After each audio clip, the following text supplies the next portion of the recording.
Number 1, Dilwale Ajay Devgan के career में एक अहम मोड़ साबित हुई थी। इससे पहले उन्होंने कुछ फिल्में की थीं जो बॉक्स ऑफिस पर खास नहीं चली थीं, जैसे प्लेटफॉर्म, दिव्य शक्ति, बेदर्दी, एक ही रास्ता, संग्राम, दिल है बेताब, शक्तिमान और कानून। ये फिल्में या तो फ्लॉप थीं या एवरेज रहीं। ऐसे में अजय देवगन के करियर पर सवाल उठने लगे थे, क्योंकि उनकी डेब्यू फिल्म फूल और कांटे सुपरहिट रही थी, लेकिन उसके बाद लगातार फ्लॉप्स ने उनकी स्टारडम को खतरे में डाल दिया था। दिलवाले में उनका रोल एक इंटेंस लव स्टोरी के साथ साथ एक्शन और इमोशन से भरपूर था। फिल्म में सुनील शेट्टी और रवीना टंडन भी थे। इस फिल्म ने न सिर्फ बॉक्स ऑफिस पर अच्छा प्रदर्शन किया, बल्कि अजय देवगन की एक सीरियस और इंटेंस एक्टर की इमेज भी बनाई। नंबर 2, दिलवाले उस समय अजय देवगन और सुनील शेट्टी दोनों के करियर की सबसे बड़ी हिट फिल्मों में से एक थी। इस फिल्म की सफलता ने न सिर्फ इनके करियर को नया जीवन दिया, बल्कि इनकी मार्केट वैल्यू यानी फीस और स्टारडम में भी जबरदस्त इजाफा किया। अजय देवगन ने इस फिल्म में एक मेंटली डिस्टर्ब्ड इंसान का रोल निभाया, जो उस दौर में बेहद चैलेंजिंग माना गया। सुनील शेट्टी का इंटेंस और इमोशनल किरदार भी बहुत पसंद किया गया। नंबर 3, सुनील शेट्टी ने एक इंटरव्यू में यह शिकायत की थी कि उन्हें जिस स्क्रिप्ट की कहानी सुनाई गई थी, असल में शूटिंग के दौरान वैसा कुछ नहीं हुआ। उन्हें बताया गया था कि फिल्म में उनका किरदार बहुत मजबूत, इमोशनल और बराबरी का होगा अजय देवगन के साथ, लेकिन जब फिल्म रिलीज हुई तो उनका रोल काफी छोटा और कमजोर दिखाया गया, जबकि अजय देवगन का किरदार मुख्य फोकस में आ गया। स्क्रिप्ट के समय सुनील शेट्टी को पैरेलल लीड के तौर पर प्रस्तुत किया गया था, लेकिन फिल्म की एडिटिंग में अजय देवगन का किरदार ज्यादा उभर कर आया। सुनील शेट्टी के कई सीन या तो काट दिए गए या ठीक से डेवलप नहीं किए गए।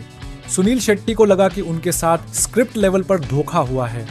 हालांकि फिल्म हिट हुई और उनके काम की तारीफ भी हुई, पर वे इस बात से नाराज रहे कि जो उन्हें सुनाया गया था वैसा पर्दे पर नहीं दिखा। नंबर 4, उस दौर में जब म्यूजिक कैसेट्स बहुत पॉपुलर हुआ करते थे, दिलवाले ने एक अनोखा ट्रेंड शुरू किया। गानों के साथ साथ फिल्म के डायलॉग्स भी ऑडियो कैसेट में शामिल किए गए। आमतौर पर कैसेट्स में सिर्फ गाने होते थे, लेकिन दिलवाले के म्यूजिक कैसेट में कुछ चुनिंदा और दमदार डायलॉग को भी रखा गया। ये डायलॉग्स खास तौर पर अजय देवगन और सुनील शेट्टी के इमोशनल और टकराव वाले सीन से लिए गए थे। इसने फिल्म के प्रचार में एक अलग ही जोश भर दिया। लोग सिर्फ गाने ही नहीं, बल्कि फिल्म के पावरफुल डायलॉग्स भी दोहराने लगे। इससे फिल्म की डायलॉग बेस्ड मार्केटिंग हुई। लोग कैसेट्स में ही फिल्म की झलक सुन पाते थे। फैन बेस के बीच डायलॉग्स कैच फ्रेज की तरह फैलने लगे। हैरी बवेजा, जो दिलवाले के भी निर्देशक थे, उन्होंने इस आइडिया को अपनी अगली फिल्मों में भी इस्तेमाल किया। वार्न, दिल जले, अजय देवगन की एक और इंटेंस फिल्म, जिसमें उनके बागी तेवर और देशभक्ति से भरे डायलॉग्स को भी ऑडियो कैसेट में शामिल किया गया। 2, दीवाने, इस फिल्म में भी म्यूजिक के साथ डायलॉग ट्रैक्स को पेश किया गया। नंबर 5, फिल्म दिलवाले में अजय देवगन ने एक मानसिक रूप से टूटे हुए, इमोशनल और गहरे किरदार को निभाया था, जो प्यार में धोखा खाकर पागल खाने तक पहुंच जाता है। इस रोल में उनका इंटेंस लुक, आंखों से इमोशन दिखाना और डायलॉग डिलीवरी उस समय के हिसाब से बेहद दमदार मानी गई। दर्शकों ने अजय के अभिनय को बहुत पसंद किया, खासकर उसका पागलपन और दर्द भरा अंदाज। क्रिटिक्स ने उनकी नेचुरल एक्टिंग और स्क्रीन प्रेजेंस की तारीफ की। ये रोल उनकी एक्शन हीरो की छवि से हटकर था और एक सीरियस और वर्सटाइल एक्टर के तौर पर उनकी पहचान बनाई। कई अवार्ड शोज में उन्हें नॉमिनेशन भी मिले और उनके करियर को एक नई दिशा मिली। नंबर 6, फिल्म दिलवाले की शूटिंग के दौरान अजय देवगन और रवीना टंडन के बीच काफी तनाव था। इस तनाव की असली वजह रवीना टंडन के मीडिया इंटरव्यूज माने जाते हैं। रवीना बार बार मीडिया में यह कहती थीं कि वो अजय की बहुत अच्छी दोस्त हैं। उन्होंने कहा कि वो अजय के साथ लॉन्ग ड्राइव्स पर जाती हैं, दोनों काफी समय साथ बिताते हैं। उन्होंने ये भी कहा कि वो अजय की बहनों की दोस्त हैं और उनके घर भी आती जाती हैं। अजय ने इन सभी बातों को सिरे से खारिज करते हुए कहा कि ये सब झूठ है। उन्होंने साफ तौर पर कहा कि उनकी बहनें रवीना को नापसंद करती हैं और ये दोस्ती जैसी कोई बात नहीं है। अजय ने यहाँ तक कह दिया कि मैं कॉलेज से रवीना को जानता हूँ, बस हाय हेलो वाली जान पहचान है और कुछ नहीं। गैर फिल्म, जिसे पहले शक्तिशाली नाम से शूट किया जा रहा था, अजय और रवीना की जोड़ी के साथ बन रही थी, लेकिन इन दोनों के आपसी तनाव और खराब तालमेल की वजह से फिल्म की शूटिंग बरसों तक अटकी रही। साथ ही फिल्म में प्रोडक्शन इश्यूज और फाइनेंशियल दिक्कतें भी थीं, पर अजय रवीना का रिश्ता इसमें एक बड़ी वजह था। नंबर 7, 90 के दशक के शुरुआती दौर में रवीना टंडन को एक बेड लक एक्ट्रेस का टैग दे दिया गया था। उनकी शुरुआती कुछ फिल्में जैसे पहला नाशा, परंपरा और कुछ अन्य बड़े स्टार्स के साथ फिल्में बॉक्स ऑफिस पर खास नहीं चली। इंडस्ट्री में ये चर्चा होने लगी थी कि रवीना के साथ फिल्में करना अपशगुन जैसा है, यानी उनकी मौजूदगी फिल्म की किस्मत बिगाड़ देती है। लेकिन 1994 में आई दिलवाले ने ये बेड लक जिंक्स पूरी तरह तोड़ दिया। फिल्म बड़ी हिट साबित हुई। रवीना टंडन को न सिर्फ खूबसूरती के लिए बल्कि उनके अभिनय के लिए भी सराहा गया। इससे पहले जो प्रोड्यूसर्स और डायरेक्टर्स उन्हें लेकर डरते थे, उन्होंने अब उन्हें फिर से सीरियसली कास्ट करना शुरू कर दिया। दिलवाले की सफलता ने न सिर्फ अजय देवगन और सुनील शेट्टी का करियर संभाला, बल्कि रवीना टंडन के सिर से बेड लक का ठप्पा भी हटा दिया। ये फिल्म उनके करियर के लिए एक इमेज चेंजर साबित हुई। नंबर 8, दिलवाले सिर्फ एक हिट फिल्म नहीं थी, बल्कि सुनील शेट्टी के करियर की पहली सिल्वर जुबली फिल्म भी बनी। उस समय सिल्वर जुबली का मतलब होता था कि कोई फिल्म सिनेमाघरों में 25 हफ्ते या उससे ज्यादा तक लगातार चली हो, यानी जबरदस्त पॉपुलैरिटी और टिकाऊ सफलता। इससे पहले उनकी कुछ फिल्में हिट तो रही थीं, बलवान, वक्त हमारा है आदि, लेकिन कोई भी फिल्म 25 हफ्ते तक थिएटर्स में नहीं टिकी थी। दिलवाले ने उन्हें मास अपील देने के साथ साथ एक इमोशनल हीरो के रूप में भी स्थापित किया। फिल्म के बाद उन्हें और भी बड़े बैनर और मल्टी स्टारर फिल्मों के ऑफर्स मिलने लगे। नंबर 9, साल 1993 में महाराष्ट्र के लातूर जिले में एक भयंकर भूकंप आया था। ये भूकंप इतना जबरदस्त था कि हजारों लोग मारे गए, सैकड़ों गांव तबाह हो गए और पूरे इलाके में डर, दुख और तबाही का माहौल था। जब दिलवाले रिलीज हुई, लातूर उस तबाही से धीरे धीरे उभरने की कोशिश कर रहा था। ऐसे कठिन समय में दिलवाले की रिलीज ने लोगों को थोड़ी देर के लिए दुख भुलाकर मुस्कुराने का मौका दिया। फिल्म ने लातूर में 100 दिनों तक सिनेमा घरों में चलकर एक रिकॉर्ड कायम किया। वो एक ऐसा दौर था जब लोग जिंदगी फिर से शुरू करने की कोशिश कर रहे थे और दिलवाले ने उन्हें मनोरंजन, भावनात्मक जुड़ाव और थोड़ी राहत दी।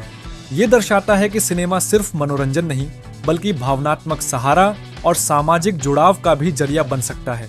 नंबर 10, दिलवाले भले ही भारत में एक बड़ी हिट रही हो और कई शहरों में सिल्वर जुबली तक पहुंची हो, लेकिन इसका थिएट्रिकल रिलीज कनाडा के ब्रिटिश कोलंबिया प्रांत में नहीं हुआ था। उस दौर में विदेशी मार्केट, खासकर नॉर्थ अमेरिका में बॉलीवुड फिल्मों की रिलीज सीमित होती थी, खासकर छोटे या नॉन मेट्रो एरियाज में। ब्रिटिश कोलंबिया में उस समय बॉलीवुड डिस्ट्रीब्यूशन बहुत सीमित था और दिलवाले को वहां के थिएटरों में डिस्ट्रीब्यूटर नहीं मिल पाया। साथ ही उस वक्त तक अजय देवगन और सुनील शेट्टी इंटरनेशनल मार्केट में बड़े नाम नहीं थे, जिसकी वजह से कुछ डिस्ट्रीब्यूटर्स ने फिल्म को रिस्क मानकर नहीं खरीदा। वहां के भारतीय दर्शकों ने फिल्म को वीडियो कैसेट्स और बाद में टीवी ब्रॉडकास्ट के जरिए देखा। हालांकि फिल्म बाद में इंटरनेशनल ऑडियंस के बीच पॉपुलर हुई, लेकिन थिएटर में बड़ी स्क्रीन पर देखने का अनुभव ब्रिटिश कोलंबिया के दर्शकों को नहीं मिल सका। नंबर 11, दिलवाले एक और वजह से खास रही। यही वो फिल्म थी जिसमें पहली बार परेश रावल और सुनील शेट्टी ने साथ में काम किया। सुनील शेट्टी उस दौर में एक्शन और इमोशनल रोल्स के लिए जाने जाते थे, वहीं परेश रावल पहले से ही एक मजबूत कैरेक्टर एक्टर थे, जिनकी अभिनय की गहराई और डायलॉग डिलीवरी को खूब सराहा जाता था। दिलवाले में परेश रावल ने एक नेगेटिव लेकिन असरदार भूमिका निभाई, जबकि सुनील शेट्टी एक ईमानदार पुलिस ऑफिसर के किरदार में थे। इसके बाद परेश रावल और सुनील शेट्टी ने कई फिल्मों में साथ काम किया, जैसे मोहरा, हेरा फेरी सीरीज, आवारा पागल दीवाना आदि। नंबर 12, जब दिलवाले की प्लानिंग शुरू हुई थी, तब इस फिल्म के लिए सबसे पहले दिव्या भारती जी को लीड एक्ट्रेस के तौर पर साइन किया गया था। दिव्या उस समय की सबसे चर्चित और टैलेंटेड अभिनेत्रियों में से एक थीं। दीवाना, शोला और शबनम, बलवान जैसी कई हिट फिल्में उनके खाते में थीं। फिल्म के निर्माता निर्देशक चाहते थे कि वही फिल्म की मुख्य महिला भूमिका निभाएं। अप्रैल 1993 में दिव्या भारती का अचानक निधन हो गया। उनकी मौत ने पूरे देश को हिला दिया और इंडस्ट्री सदमे में चली गई। दिव्या के निधन के बाद उनकी जगह रवीना टंडन को फिल्म में कास्ट किया गया। फिल्म की कास्टिंग में बदलाव हुआ और कुछ हिस्सों को दोबारा प्लान करना पड़ा। हालांकि रवीना ने भूमिका को बखूबी निभाया, लेकिन दिलवाले को हमेशा एक ऐसी फिल्म के तौर पर भी याद किया जाता है जो दिव्या भारती की हो सकती थी। नंबर 13, फिल्म दिलवाले का ये गाना जो तुम्हें चाहे उसको सताना अच्छी बात नहीं, एक मेल सोलो सॉन्ग है जिसे पूरी तरह कुमार सानू ने गाया था। जब फिल्म का ऑडियो कैसेट रिलीज हुआ उसमें इस गाने के क्रेडिट में अलका याग्निक का नाम भी जोड़ दिया गया, जबकि असल में इस गाने में अलका याग्निक की आवाज कहीं भी नहीं है। उस दौर में ऑडियो कैसेट की पैकेजिंग में कई बार प्रिंटिंग मिस्टेक्स हो जाया करती थीं। चूंकि फिल्म के ज्यादातर गानों में कुमार सानू और अलका याग्निक की जोड़ी थी, शायद गलती से इस सोलो गाने में भी उनका नाम जोड़ दिया गया। कुछ श्रोताओं को भ्रम हुआ कि कहीं ये गाना डुएट है या अलका का वर्जन भी है, लेकिन फिल्म में और एल्बम में सिर्फ कुमार सानू का वर्जन ही मौजूद है। नंबर 14, फिल्म दिलवाले में साउथ इंडियन फिल्मों के मशहूर विलेन रामी रेड्डी भी नजर आए थे, लेकिन खास बात ये रही कि इस फिल्म में उनका कोई डायलॉग नहीं था। रामी रेड्डी को आमतौर पर उनके धमाकेदार डायलॉग्स, खतरनाक लुक और तेज आवाज के लिए जाना जाता था, लेकिन दिलवाले में उनका किरदार पूरी तरह मौन, साइलेंट विलन टाइप रखा गया। भले ही वो चुप थे, लेकिन उनका स्क्रीन प्रेजेंस, बॉडी लैंग्वेज और इंटेंसिटी ही इतना दमदार था कि उन्होंने बिना बोले भी असर छोड़ा। यह फिल्म में एक सीरियस और रहस्यमयी माहौल बनाने में मदद करता है। ऐसा माना जाता है कि डायरेक्टर हैरी बावेजा ने जानबूझकर रामी रेड्डी को साइलेंट एनफोर्सर जैसा किरदार दिया ताकि उनका लुक और खामोशी ही खौफ पैदा करे। नंबर 15, दिलवाले में गुलशन ग्रोवर ने एक अहम निगेटिव रोल निभाया था, लेकिन फिल्म में उनके कुछ डायलॉग्स को लेकर एक दिलचस्प टेक्निकल बात है। फिल्म के कुछ हिस्सों में गुलशन ग्रोवर के डायलॉग्स को डब नहीं किया गया, यानी उन्होंने शूटिंग के वक्त जो लाइनें बोली थीं वही ओरिजिनल सिंक साउंड में रखी गईं। नतीजा ये हुआ कि कुछ सीन्स में उनके डायलॉग्स की आवाज क्वालिटी बाकी किरदारों से थोड़ी अलग सुनाई देती है।